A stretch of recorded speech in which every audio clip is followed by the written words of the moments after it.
السلام علیکم، کے نیوز ہیڈ لائنز کے ساتھ میں ہوں حارث علی شاہ گیلانی اور میں ہوں قدسیہ شوکت۔ چلتے ہیں آج کی اہم خبروں کی طرف۔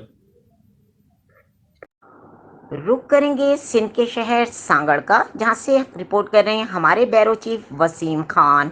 صوبہ سندھ میں بلدیاتی الیکشن کا انعقاد ہوا، ملک برادری کی بھرپور شرکت۔ اس الیکشن میں یوں تو سبھی سیاسی پارٹیوں اور سماجی تنظیموں کے لوگوں اور خاص طور پر ملک برادری کے باشعور اور پڑھے لکھے نوجوانوں نے سیاسی پلیٹ فارم سے اور آزاد امیدواروں کی حیثیت سے بھرپور حصہ لیا۔ اور سب سے خوش آئند بات یہ ہے کہ ملک برادری نے اپنے ان سپوتوں کی ہر طرح سے حمایت بھی کی، جس کے نتیجے میں کئی شہریوں میں مختلف نشستوں پر ملک برادری کے امیدواروں کو کامیاب قرار پائے۔ چیئرمین ملک محمد علی عمر صوبہ سندھ کے مختلف شہروں سے منتخب ہونے والے تمام برادری بھائیوں کو مبارکباد پیش کرتا ہوں اور خصوصاً ملک برادری کو سلام پیش کرتا ہوں کہ انہوں نے سندھ کے بلدیاتی انتخابات میں حصہ لینے والے ملک برادری کے امیدواروں کو نہ صرف بھرپور حمایت کی بلکہ ممکن کوشش کر کے اپنا حق رائے دہی استعمال کرتے ہوئے کامیاب کروایا۔ میں تمام منتخب چیئرمین، وائس چیئرمین اور جنرل کونسلر حضرات سے التماس کرتا ہوں کہ وہ سب اپنے اپنے علاقوں میں جہاں سے منتخب ہوئے ہیں اپنے اہل علاقہ کی بلا تفریق رنگ و نسل، ذات پات اور دیگر معاملات کو بالائے طاق رکھتے ہوئے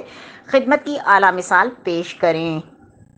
مزید خبروں اور اپڈیٹس کے لیے ہمارے ساتھ رہیے گا، تب تک کے لیے اپنا خیال رکھیے گا۔ اللہ حافظ۔